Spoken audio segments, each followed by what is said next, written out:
ಇವತ್ತು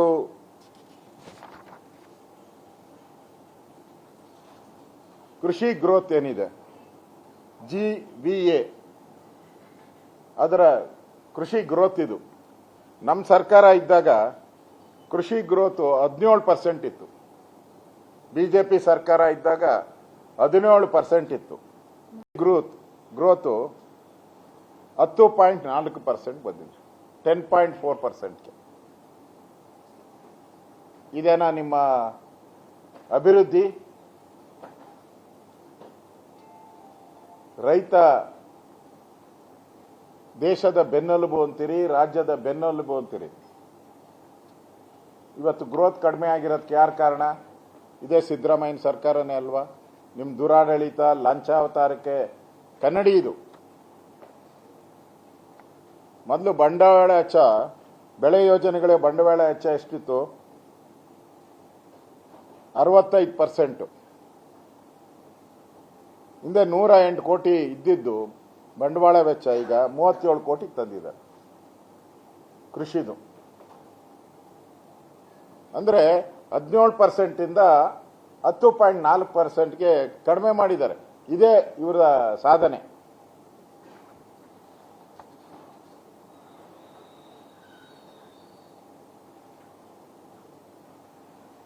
ಇವತ್ತು ರೈತರಿಗೆ ಕೊಡಬೇಕಾಗಿರುವಂತ ಹಾಲು ಉತ್ಪಾದನೆ ಮಾಡುವಂಥವ್ರಿಗೆ ಪ್ರೋತ್ಸಾಹ ಧನ ಏನು ಕೊಡಬೇಕಾಗಿತ್ತು ಅದು 700 ಕೋಟಿ ಇನ್ನು ಪೆಂಡಿಂಗ್ ಇದೆ.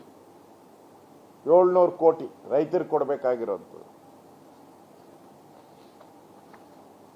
ಬಿತ್ತನೆ ಬೀಜ ಅದು ಗಗನಕ್ಕೇರಿಸ್ಬಿಟ್ಟವ್ರೆ, ಅದನ್ನ ರೇಟ್ನ 60% ರೈಸ್ ಮಾಡಿರೋದು. ರೈತರೆಲ್ಲ ಒಂಥರ ಬೀದಿಗೆ ಬರೋವಂಥ ವ್ಯವಸ್ಥೆಯನ್ನ ಈ ಸರ್ಕಾರ ಮಾಡ್ತಾ ಇದೆ, ತಳ್ತಾ ಇದ್ದಾರೆ. ರೈತರ ಆತ್ಮಹತ್ಯೆಯಲ್ಲಿ ನಾವೆಲ್ಲಿದ್ದೀರಿ? ದೇಶದಲ್ಲಿ ರೈತರ ಆತ್ಮಹತ್ಯೆ ಕಡಿಮೆ ಆಗ್ತಾ ಇದೆ. ದೇಶದಲ್ಲಿ ರೈತರ ಆತ್ಮಹತ್ಯೆ ಕಡಿಮೆ ಆಗ್ತಾ ಇದೆ, ಬರ್ತಾ ಕಡಿಮೆ ಆಗ್ತಾ ಇದೆ.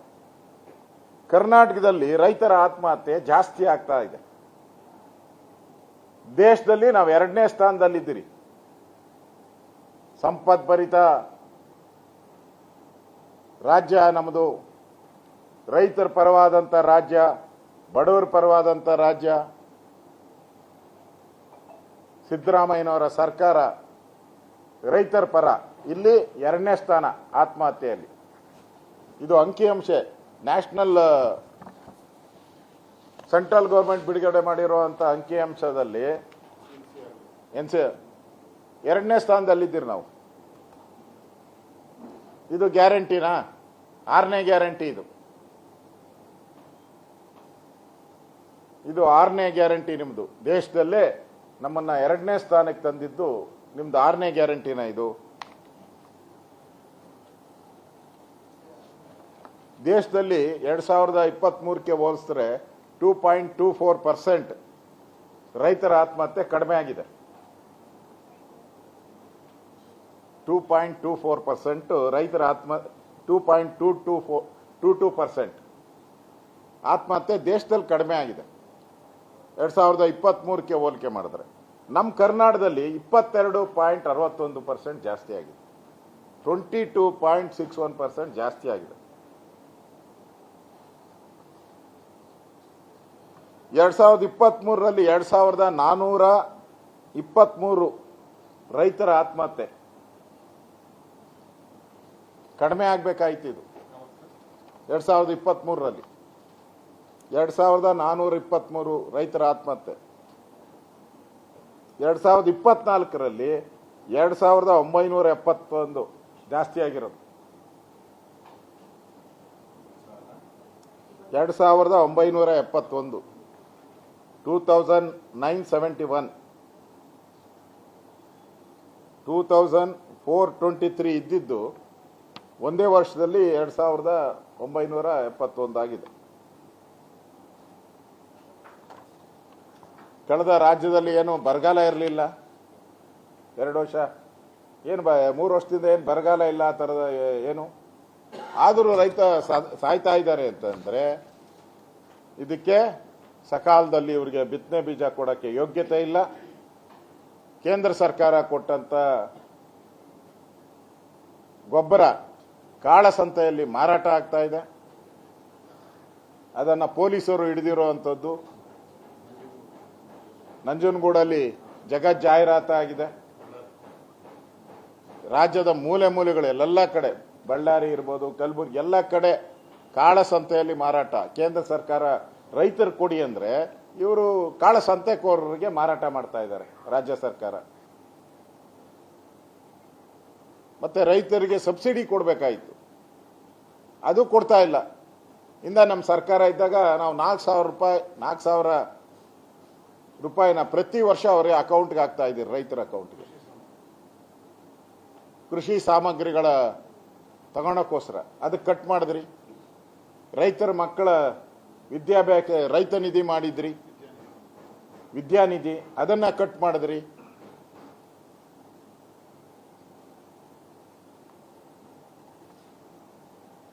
ಇದರಿಂದ ರೈತರ ಗೋಳನ್ನ ಕೇಳುವಂತ ಪರಿಸ್ಥಿತಿ ಇವತ್ತು ಈ ಸರ್ಕಾರ ಕಣ್ಮುಚ್ಕೊಳ್ತಿದೆ.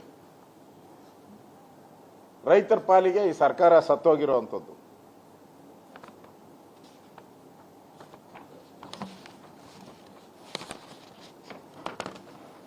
ಇವತ್ತು ಕೇಂದ್ರ ಸರ್ಕಾರ 17 ಬೆಳೆಗಳಿಗೆ MSP ಕೊಟ್ಟಿದ್ದಾರೆ. ಸಂಕಷ್ಟದ ಸಮಯದಲ್ಲಿ ರೈತರಿಗೆ ಆ ಖರೀದಿ ಮಾಡಕ್ಕೋಸ್ಕರ ಬೆಂಬಲ ಬೆಲೆಯನ್ನ ಕೊಡ್ತಾ ಇದ್ದಾರೆ, MSP. ಈ ವರ್ಷ ಮುಂಗಾರು ಹಂಗಾಮಿನಲ್ಲಿ ಸಂಬಂಧಿಸಿದಂತೆ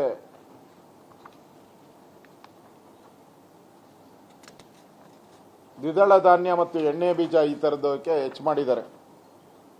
ಭತ್ತಕ್ಕೆ 72 ರೂಪಾಯಿ ಏರಿಕೆ ಮಾಡಿದ್ದಾರೆ. ಹಿಂದೆ 2,369 ಇತ್ತು, ಈಗ 2,441 ಮಾಡಿದ್ದಾರೆ. ಜೋಳ ಹೈಬ್ರಿಡ್ಗೆ 3,699 ಇತ್ತು, 4,023 ಮಾಡಿದ್ದಾರೆ. 324 ರೂಪಾಯಿ ಜಾಸ್ತಿ ಮಾಡಿದ್ದಾರೆ. ಮಾಲ್ಕಂಡಿ ಜೋಳಕ್ಕೆ 3,749 ಇತ್ತು, ಅದಕ್ಕೆ 324 ಜಾಸ್ತಿ ಮಾಡಿದ್ದಾರೆ. ಸಜ್ಜೆಗೆ ಜಾಸ್ತಿ ಮಾಡಿದ್ದಾರೆ. ರಾಗಿಗೆ 319 ರೂಪಾಯಿ ಜಾಸ್ತಿ ಮಾಡಿದ್ದಾರೆ. 4,866 ಇದ್ದಿದ್ದಕ್ಕೆ 5,205 ರೂಪಾಯಿ ಮಾಡಿದ್ದಾರೆ ರಾಗಿಗೆ. ಮೆಕ್ಕೆಜೋಳಕ್ಕೆ ಮಾಡಿದ್ದಾರೆ. ತೊಗರಿಗೆ, ಉದ್ದು, ಹೆಸರು, ನೆಲಗಡಲೆ 7,721 ಇತ್ತು, ಅದನ್ನು 8,343 ಮಾಡಿದ್ದಾರೆ. ಎಳ್ಳು, ಹುಚ್ಚೆಳ್ಳು, ಹತ್ತಿ, ಸೋಯಾಬೀನ್ ಇಷ್ಟಕ್ಕೂ ಕೇಂದ್ರ ಸರ್ಕಾರ MSP ಮುಖಾಂತರ ಖರೀದಿಗೆ ಜಾಸ್ತಿ ಮಾಡಿದ್ದಾರೆ. ಆದರೆ ರಾಜ್ಯ ಸರ್ಕಾರ, ಮಾವಿಗೂ ಅಷ್ಟೇ, ನಾವು ನಮ್ಮ ಪ್ರಹ್ಲಾದ್ ಜೋಶಿ ಅವರೆಲ್ಲ ಹೋಗಿ ಮಾತಾಡಿದ ಮೇಲೆ ಕಳೆದ ಬಾರಿ ಮಾವಿಗೂ ಪರಿಹಾರ ಸಿಕ್ತು ನಮ್ದು. ಅದಾದ್ಮೇಲೆ ರಾಜ್ಯ ಸರ್ಕಾರ, ಮೊದಲು ರಾಜ್ಯ ಸರ್ಕಾರ ಪರಿಹಾರ ಕೊಡಬೇಕಾಯಿತು. ಇಲ್ಲಿ ಉಲ್ಟಾ, ಫಸ್ಟ್ ಕೇಂದ್ರ ಸರ್ಕಾರ ಕೊಡ್ತೈತೆ, ಆಮೇಲೆ ಮಾನ ಮರ್ಯಾದೆ ಹೋಗ್ತೈತೆ ಅಂತ ರಾಜ್ಯ ಸರ್ಕಾರ ಮಾವಿಗೆ ಬೆಂಬಲ ಬೆಲೆ ಕೊಡುವಂತ ಒಂದು ಮಾಡಿದ್ದಾರೆ.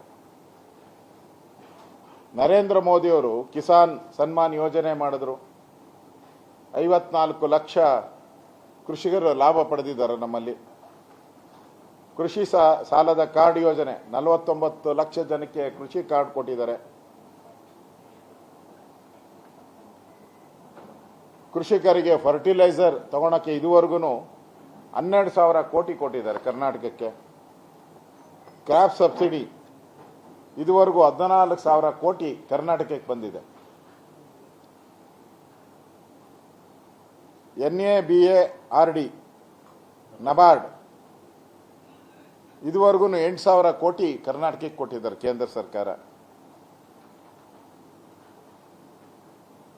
ಅಗ್ರಿಕಲ್ಚರ್ ಬೋರ್ಡ್ ಇಂದ 2,000 ಕೋಟಿ ಕರ್ನಾಟಕಕ್ಕೆ ಬಂದಿದೆ. ಕೋಳಿ, ಹಸು, ಕುರಿ ಸಾಕಕ್ಕೆ ಕರ್ನಾಟಕಕ್ಕೆ 1,800 ಕೋಟಿ ಕೇಂದ್ರ ಸರ್ಕಾರ ಅನುದಾನ ಕೊಡ್ತಾ ಇದ್ದಾರೆ. ಒಂದ್ ಕಡೆ ನರೇಂದ್ರ ಮೋದಿಯವರೇ ಪ್ರತಿ ವರ್ಷನೂ ಕೂಡ 6,000 ರೂಪಾಯಿ ರೈತರ ಅಕೌಂಟ್ಗೆ ಹಾಕ್ತಾ ಇದ್ದಾರೆ. ಈ ಮನೆಯಾಳ ಸರ್ಕಾರ ಓಟ್ಗೋಸ್ಕರ 2,000 ರೂಪಾಯಿ ಕೊಡ್ತೀನಿ, ಫ್ರೀ ಬಸ್ ಕೊಡ್ತೀನಿ ಅಂತೇಳಿ ಮತ್ತೆ ಅದನ್ನ ಅಬ್ಕಾರಿ ಮುಖಾಂತರ, ಮನೆ ಟ್ಯಾಕ್ಸ್ ಮುಖಾಂತರ ವಾಪಸ್ಸು ಲೂಟಿ ಮಾಡ್ತಾ ಇದ್ದಾರೆ ಒಂದ್ ಕಡೆ. ಈ ಎಲ್ಲ ರೈತರ ಆತ್ಮಹತ್ಯೆ ಹೆಚ್ಚಳಕ್ಕೆ ನೇರವಾಗಿ ಕಾರಣ ಆಗ್ತಾ ಇರೋದು ಇಲ್ಲಿನ ಕರ್ನಾಟಕದ ಕಾಂಗ್ರೆಸ್ಸಿನ ದುರಾಡಳಿತದಿಂದ. ಆದ್ರಿಂದ ಇವರಿಗೆ ನೈತಿಕ ಅಧಿಕಾರ ಇಲ್ಲ. ನಾಳೆ ಸಮಾವೇಶ ಮಾಡ್ತಾ ಇದ್ದಾರಲ್ಲ, ಅದು 12 ಕೋಟಿ ಹಣವನ್ನ ಕೇಳ್ತಾ ಇದ್ದಾರೆ. ಇದು ಅಕ್ಷಮ್ಯ ಅಪರಾಧ. ಯಾರ್ದೋ ದುಡ್ಡು ಎಲ್ಲಮ್ಮನ ಜಾತ್ರೆ ಅನ್ನೋ ತರ ಆಗ್ತಾ ಇದೆ. ದುಡ್ಡು ಜನಗಳದು, ಮಜಾ ಹೊಡಿತಾ ಇರೋದು ಕಾಂಗ್ರೆಸ್ ಪಾರ್ಟಿಯವರು. ಈಗಾಗಲೇ ಗ್ಯಾರಂಟಿ ಯೋಜನೆ ಅನುಷ್ಠಾನಕ್ಕೆ ಸುಮಾರು 150 ಕೋಟಿ ಕಾಂಗ್ರೆಸ್ ಕಾರ್ಯಕರ್ತರಿಗೆ ಕೊಡ್ತಾ ಇದ್ದೀರಾ. ಸಂಬಳ ಕೊಡಕ್ಕೆ ಯೋಗ್ಯತೆ ಇಲ್ಲ. KSRTC ಸಾರಿಗೆ ಇಲಾಖೆಗೆ ನಿಮಗೆ ಪೆನ್ಷನ್ ಕೊಡಕ್ಕೆ ಯೋಗ್ಯತೆ ಇಲ್ಲ ನಿಮಗೆ. ಆದರೆ ಗ್ಯಾರಂಟಿ ಯೋಜನೆಗೆ 150 ಕೋಟಿ ಪಟಾಪಟ್ ಅಂತ ಓತಾನೆ ಇರ್ತದೆ, ಅದು ನಿಲ್ಲದೇ ಇಲ್ಲ. ಈಗ ಸಮಾವೇಶಕ್ಕೆ 12 ಕೋಟಿ, ಕಳೆದ ಬಾರಿ ಸಮಾವೇಶಕ್ಕೆ 20 ಕೋಟಿ, ಮುಂದಿನ ವರ್ಷ ಸಮಾವೇಶಕ್ಕೆ 40 ಕೋಟಿ. ಯಾರ ದುಡ್ಡು? ರಾಜ್ಯ ಸರ್ಕಾರದ ಹಣ. ಈ ರೀತಿ ಪೋಲ್ ಮಾಡಿ ಯಾರು ಕೇಳಿದ್ರು? ಯಾವ ಜನ ಕೇಳಿದ್ರು? ಕರ್ನಾಟಕದ ಯಾವ ಟ್ಯಾಕ್ಸ್ ಪೇಯರ್ ಈ ಸಮಾವೇಶ ಮಾಡಿ ಅಂತ ನಿಮ್ಮನ್ನು ಕೇಳಿದಾರ? ಯಾವುದಾದ್ರೂ ರೈತ ಸಂಘಟನೆ ಬಂದ್ಬಿಟ್ಟು ನಿಮ್ಮನ್ನ ಈ ಸಮಾವೇಶ ಮಾಡಿ ಅಂತ ಕೇಳಿದಾರ? ಯಾರನ್ನ ಅಂಗನವಾಡಿ ಕೆಲಸ ಮಾಡೋರು ನಿಮ್ಮನ್ನು ಸಮಾವೇಶ ಮಾಡಿ ಅಂತ ಕೇಳಿದಾರ? ಯಾರು ಕೇಳಿದ್ದಾರೆ? ಯಾರು ಕೇಳಿದ್ದಾರೆ ಅಂತ ಸಮಾವೇಶ ಮಾಡ್ತಾ ಇದ್ದೀರಾ ಹೇಳಿ? ಜನ ಕೇಳಿದಾಗ ರಸ್ತೆ ಮಾಡಿಕೊಡ್ಬೇಕು, ಇದೆಲ್ಲ ಕರ್ತವ್ಯ, ನಾವು ಮಾಡ್ಬೇಕು ಅದನ್ನ. ಇಲ್ಲಿ ಕೇಳೋದೇ ಇಲ್ಲ, ಯಾರನ್ನು ಸಮಾವೇಶನೂ ಕೇಳಲ್ಲ. ಆದ್ರೂ ಸಮಾವೇಶ ಮಾಡ್ತಾ ಇದ್ದೀರಾ. ಆದ್ರೂ ಅವತ್ತು ಬೆಳ್ಳಿ ಕಿರೀಟ, ಚಿನ್ನದ ಕಿರೀಟ, ಮಲ್ಲಿಗೆ ಹಾರಗಳು, ಯಥೇಚ್ಛವಾದಂತ ಭೋಜನ, ಅಂದ್ರೆ ಲೂಟಿ ಹೊಡೆಯಕ್ಕೋಸ್ಕರ ಸಮಾವೇಶ ಇದಷ್ಟೇ. ಅದರಿಂದ ಈ ಸಮಾವೇಶ ರೈತರ ಸಮಾಧಿ ಮೇಲೆ ಮಾಡುವಂತ ಸಮಾವೇಶ. ಈ ರೈತರ ಶಾಪದಿಂದ ಈ ಸರ್ಕಾರ ತೊಲಗಿ ಹೋಗ್ತೈತಿ.